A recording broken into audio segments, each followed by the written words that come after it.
Yo, and welcome to a month in review where I talk about all the notable games that I've played over the past month. This month there's even kind of a theme if you couldn't tell from the intro. So watch out for possible spoilers for all these games. When I first heard about Minecraft Dungeons, I wanted to play some other dungeon crawlers to get back into it, and since this was one of the free games of the month, I tried it out.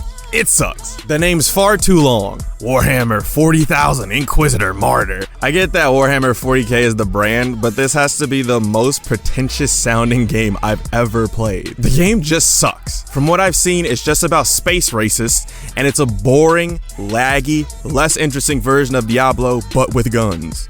The story, the gameplay, the way that everything just looks the same.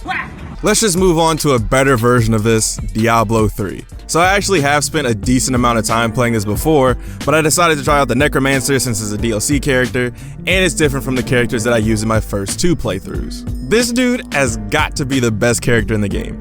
I know that I have a very narrow view since I only played with two previously, a dude that just hits stuff, and a cleric type guy who honestly kinda sucks.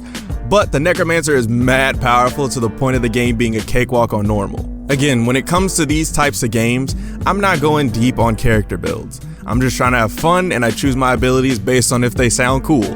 With that in mind, having an ability that lets you blow up the bodies of enemies to hurt the enemies that are still alive, and just having a bunch of minions rolling around with you is dope. While I did play through the game twice so far, I don't think that the story is all that interesting, but it works for getting the characters together. It's not like the other game where everything is in the smallest text possible and you have to choose the right response to even start a mission. Diablo 3 is way more streamlined, and something that I really like about this type of game is the structure. The game is broken up by hub worlds pretty much. You can actually travel to most of them on foot, but as the game goes along, it's not really the best way to get around. So essentially, the game is open world, and because of that, there are mini dungeons, side quests, and just other stuff to explore. Did Warhammer have any of that? In the first hour, nope. All I got were loading screens and menus. My experience with these types of games is honestly pretty limited though. So far, I've only played the two games I've already mentioned, as well as the next game I'm going to talk about, and Torchlight, which I played for a bit a couple years back. So with that list of games, I gotta put Diablo 3 on top for being able to make spamming A so much fun. Now let's talk about the newest game that I've played this month, Minecraft Dungeons. With this being the game to spark my re-interest in this genre of games, I was pretty excited when the reveal trailer dropped, and while playing it for the past couple of days, I have some good things to say and some negatives. So, since I want to start with love, it's obvious that this game was designed for a younger audience. One, because it's Minecraft, which is always going to attract the youth, but you can also see in how the game is designed. You're not going to find huge ability trees in this game. Instead, when you level up, you get only one thing, enchantment points. These are used to upgrade your 2 weapons and armor, and the effects are super straightforward. If you want to set mobs on fire when you hit them, boom, you can. Want to have your robe shoot snowballs for some reason? Boom, you can. The customizability seems smaller than other games like this, but it's easy to understand, and some of the abilities are varied enough to keep the gameplay interesting. Also, since classes aren't a thing, this is the only way to really cement a playstyle, and since it's based on armor and items, you can constantly switch up how you want to play. Now for a couple of negatives. This game plays similarly to Warhammer actually, in that there's a centralized place where you start missions, but once you start it, it's like a level. But at least this game makes the places look varied and even includes some mini dungeons too. I would really much rather if the world was similar to Minecraft, where the world was like randomly generated and you just explore dungeons, but for a more structured experience, I get why they went with the level angle, especially since this game's story is a really integral part of this game. The only other thing that I'm really not feeling the best on is the difficulty curve when playing with other people. When I played Diablo, I didn't really notice it too much, but in this game, you get completely swarmed by enemies, and it feels like you're playing on some crazy difficulty level, but nope, it's normal, unless I'm being lied to.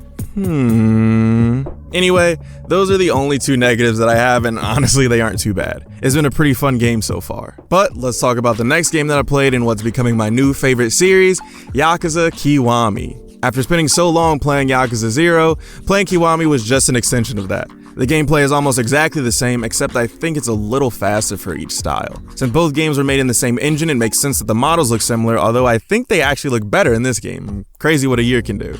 Right now, I'm still going between which of the two I actually like more. 0 definitely has more content and is just overall a longer game, but when I finished Kiwami, I felt way more content with how the ending worked. I'm not gonna go super heavy into the stories, but I personally love Kiwami's story and was way more invested with it while playing.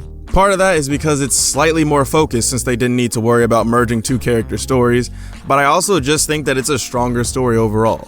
I do wish that there was a little bit more content that just isn't reused from Zero, but there are two major differences between Zero and Kiwami, and they're both related to the progression.